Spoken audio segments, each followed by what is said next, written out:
Hey everyone, this is Ikra Kanwal, the storyteller, and welcome back to my YouTube channel. उम्मीद करती हूँ सब ठीक ठाक होंगे, खैरियत से होंगे एंड काफ़ी टाइम बाद ऑनलाइन आ रही हूँ। थोड़ी सी लाइफ की एडजस्टमेंट ख़राब हो चुकी थी एंड थोड़ी सी वो कहते हैं ना अपनी भी मोटिवेशन थोड़ी सी डाउन चल रही थी but yes we are back with a bank yes.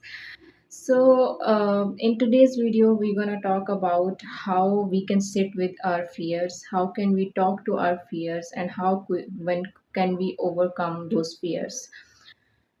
कहीं पे मैंने पढ़ा था कि your fear is your body guard. आपका फियर आपका एक ऐसा बॉडी गार्ड है जो लिटरली आपको किसी भी चीज़ से प्रोटेक्ट करने की कोशिश कर रहा है.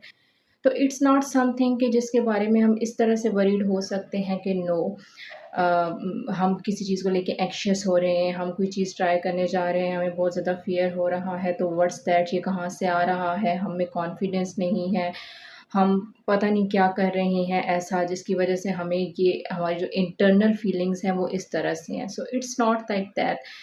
When you treat the fear in a way that fear is your bodyguard, if in any situation it is alarming you, it is giving you an alarm, a signal that this is not right, you should not go to that path, this direction is not good. It doesn't mean that always that direction is not good for you, but most of the cases yes that's the case because हमारा mind हर उस चीज़ को याद रखता है, unconscious mind जिसको हम शायद हम उतना याद नहीं रखते हमारे एक्सपीरियंसेस बिकॉज ऑफ हमारी बहुत सी पर्सनालिटी ट्रेट्स को लेके, हमारे बहुत सी चीज़ों को लेके हम उस चीज़ को उस उतना डीपली नहीं लेते, हम उसको ओवरकम करते हैं और आगे बढ़ जाते हैं. बट हमारा माइंड उस चीज़ को याद रखता है, हमारा अनकॉन्शियस माइंड हर उस चीज़ को रजिस्टर करता है जिसमें हमारे साथ कुछ बुरा हुआ, जिसमें हमारे साथ हम किसी ऐसी तकलीफ़ से गुज़रे जिसमें हमें सफ़र करना पड़ा, तो हमारा माइंड ये मेक श्योर करता है, हमारी इंट्यूशन ये मेक श्योर करती है कि वो हमारे माइंड में चीज़ रजिस्टर रहे. So when we are done with that experiences, next time जब हमारी लाइफ में वैसी ही कोई सिचुएशन आती है जहाँ पे हमारे माइंड को लगता है कि yes this person will go through the same pain or the same shit whatever happened to us in the past because of this direction we are going. तो उसमें वो क्या करता है, वो एक अलार्म जनरेट करता है हमारे लिए जिसमें वो हमें बताता है कि look this direction is not right. अब उस सिचुएशन में हमें क्या करना चाहिए. Like think like that you are some queen, you are some queen and king, and here is someone who is your bodyguard, who is registering each and every situation happened in your life in the past और उसको register करके उस experience की base पे अब आपका mind आपको बता रहा है कि लुक पास्ट में आपकी लाइफ में कोई ऐसा शख्स आया था या आपकी लाइफ में कोई ऐसी अपॉर्चुनिटी आई थी या आपकी लाइफ में कोई अपॉर्चुनिटी शख्स या कोई सिचुएशन ऐसी आई थी जिसके साथ आप इस तरह से कंफर्टेबल हो रहे थे, या कोई भी सिनेरियो एक आप क्रिएट कर लें कि कोई भी पास्ट की सिचुएशन. फॉर एग्जांपल हमारे कॉलेज लेवल पे हमारे साथ कुछ बुरा हुआ, जब हम यूनिवर्सिटी गए we met to the same type of friend and वो फ्रेंड हमारे साथ सेम पैटर्न्स यूज़ कर रहा है, तो कहीं ना कहीं हमें उस फ्रेंड के साथ बैठना अच्छा लग रहा है, बात करना अच्छा लग रहा है, हैंग आउट करना अच्छा लग रहा. हम उस चीज़ को उतना वो नहीं कर रहे, हम वो जो छोटे छोटे रेड फ्लैग्स हैं उस सिचुएशन में हम उसको इग्नोर कर रहे हैं. बट आवर माइंड वो उसको, क्योंकि वो ऑलरेडी एक एक्सपीरियंस से गुजर रहा है तो उसके अंदर वो एक्सपीरियंस रजिस्टर हो चुका है. अब जब भी कोई आपकी ऐसी situation, for example university life में आप उस ऐसे किसी फ्रेंड से मिलते हो जिस फ्रेंड से आपको पास्ट में बिट्रेयल मिल चुका है कॉलेज लाइफ में, तो आपके अंदर एक एंग्शियसनेस स्टार्ट हो जाएगी, आपका इंट्यूशन आपको सिग्नल देना स्टार्ट कर देगा that those butterflies in your stomach which we sometimes feel like oh my god what's an amazing feeling. No, that's not an amazing feeling. वो हमारी इंट्यूशन ये हमें सिग्नल दे रही होती है कि you need to be careful. तो अब हमें 100% क्या करना चाहिए? क्या हमें वो पाथ, वो डायरेक्शन बिल्कुल छोड़ देनी चाहिए? हमें बिल्कुल अपने फ़ियर के अंदर बैठ जाना चाहिए? No, that's not the way, हम ऐसा नहीं कर सकते। हम बिल्कुल उस फ़ियर को लेके उस चीज़ के अंदर ये नहीं कि बैठ जाएँगे, हम ज़िंदगी में आगे बढ़ेंगे नहीं। फॉर एग्ज़ाम्पल आपके साथ ज़िंदगी में एक कोई बिट्रेयल हुआ है, किसी ने आपके साथ धोखा किया है, किसी ने आपको किसी भी तरह से मिसयूज़ किया है, आपको इमोशनली किसी की वजह से हर्ट हुआ है, इट डज़न्ट मीन कि you will stop talking to people, you will start exploring, you will not make new friends, you will not make new relationships, it's not like that, life is not life not gonna be like that. इस तरह से ज़िंदगी नहीं गुज़रती कि हम एक जगह खुद को स्टक कर लें कि नहीं अब इससे आगे तो कुछ नहीं है, हमारे साथ एक दफ़ा एक बुरा एक्सपीरियंस हो गया, तो अब हमको करना ही है। तो येस, आपका फ़ियर, आपकी एंग्ज़ियसनेस हर एक नई सिचुएशन में या हर ऐसी सिचुएशन में जो पास्ट में आपके साथ कुछ बुरा करके जा चुकी है, वो आपको सिग्नल देगी। But what you have to do, you have to sit with your fears. एक कॉपी पेन लें, अपने प्रोज़ एंड कॉन्स लिखें। आप उस सिचुएशन में होने वाले क्या कंसेक्वेंसेस हो सकते हैं।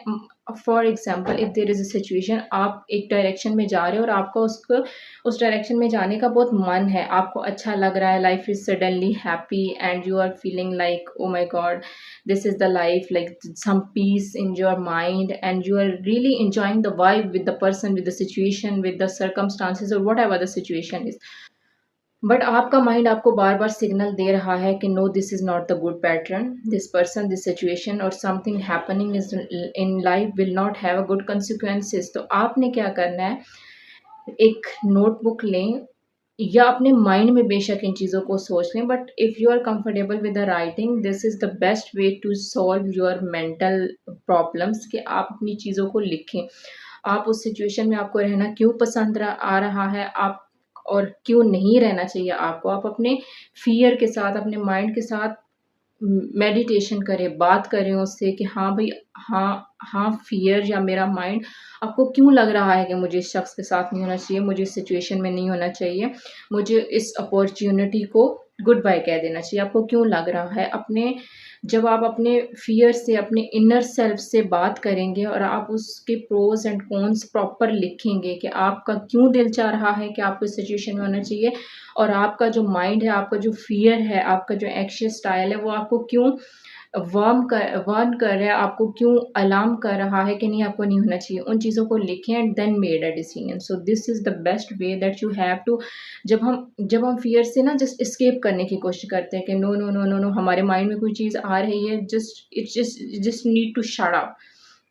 हम क्या करते हैं कि नहीं, हमें इससे किसी तरह एस्केप चाहिए कि कोई चीज़ हमें एक दफ़ा कुछ कहेगी, 2 दफ़ा कहेगी, तीसरी दफ़ा बस हमारे अंदर एक थॉट चल रही है, बस हम किसी तरह कह रहे हैं कि इस थॉट को अपने ज़हन से निकाल दें। अभी निकाल दें, रैंडमली इसको बस किसी और थॉट से रिप्लेस कर दें, that's now not how it is. आप कितनी सिचुएशन में ऐसा करेंगे? एक दफ़ा आपके साथ कुछ बुरा हुआ, आपका माइंड आपको अलार्म कर रहा है, लेकिन आप नहीं उस चीज़ की कोई भी फ़िक्र कर रहे, आप नहीं उस पे सही डायरेक्शन में जा रहे, सही डिसीज़न ले रहे। आपका माइंड चुप हो जाएगा, अल्टीमेटली आपके लिए कॉन्सिक्वेंसेस बुरे होते हैं, तो ये आपको फेस करना पड़ेंगे। फिर एक टाइम ऐसा आएगा जब एक दफ़ा वो सिचुएशन रिपीट हुई, फिर दूसरी दफ़ा हुई, फिर तीसरी दफ़ा हुई, फिर आपका जो माइंड है वो आपको और बुरी तरह से सिग्नल देना शुरू कर देगा।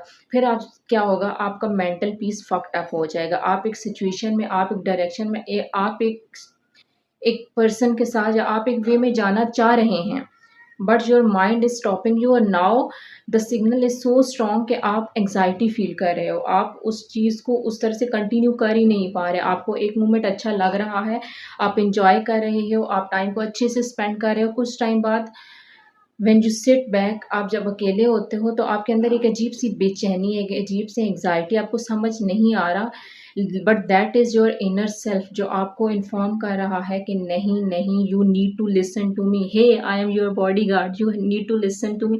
सो what I am saying, just listen to your bodyguard, just listen to your inner self, your mind, your signals कि आपका फ़ियर आपसे बात क्या करना चाह रहा है। So the so the only thing you need to do, you need to communicate with your fears. आपने उन फियर्स के साथ किससे भागना नहीं है, आपने उन फियर्स के साथ बैठना है, उनसे बात करनी है, लिखना है। आपने उस सिचुएशन के प्रोज एंड कॉन्स देखने हैं और फिर आपने डिसाइड करना है कि अच्छा, ये मेरे साथ पास्ट में भी ऐसे हुआ, इस चीज़ से हुआ, look, is this the person doing the same thing, and if not, कौन सी चीज़ें हैं जो इस पर्सन को या इस सिचुएशन को, पिछली गुजरी हुई सिचुएशन, एक्सपीरियंसेस, जब बैड जो भी आपके साथ एक्सपीरियंस हुए हैं उससे अलग बनाती है। तो अब जैसे ही एक उन चीज़ों के साथ ना एक रैशनल माइंड से बैठ के बात करते हो, अपने फ़ियर से बात करते हो, उसको कन्विंस करते हो, कम्युनिकेट करते हो कि no, I know you are worried for me, because मैंने अपने पास्ट के इस तरह के डिसीजंस, एक्सपीरियंसेस से बहुत ज़्यादा खुद को हर्ट किया है, and you are my bodyguard, I am understanding that, but listen, this time the situation is different, this time these are something new things which I feel like that the consequences will not be the same as in the past. So आपने अपने fear के साथ, अपने mind के साथ, अपनी thoughts के साथ बैठना है, इंस्टेड ऑफ के आप उसके से एक इंस्टेंट एस्केप चाहें, उन उस थॉट्स के साथ बैठें, बात करें। उससे क्या होगा कि आपके माइंड में एक बहुत पुरसुकून सी फीलिंग आएगी। आपको पता चल जाएगा कि हाँ, मैं ये करना चाह रही हूँ, तो मैं क्यों करना चाह रही हूँ, और अगर मैं ये नहीं करना चाह रहा, तो मैं क्यों नहीं करना चाह रहा। अगर मुझे अपने माइंड को, अपने फ़ियर्स को सुनना चाहिए, तो क्यों सुनना चाहिए, और अगर नहीं सुनना चाहिए, तो लिटरली क्यों नहीं सुनना चाहिए। So that's it for this video. I hope you like the video, and video अच्छी लगी हो तो वीडियो को लाइक करें, शेयर करें, एंड अगर आप चैनल पे नए हैं तो चैनल को सब्सक्राइब कर दें। मिलते हैं ऐसी किसी नेक्स्ट वीडियो में, तब तक के लिए अपना ढेर सारा ख्याल रखिए, दुआ में याद रखिए। अल्लाह हाफिज़।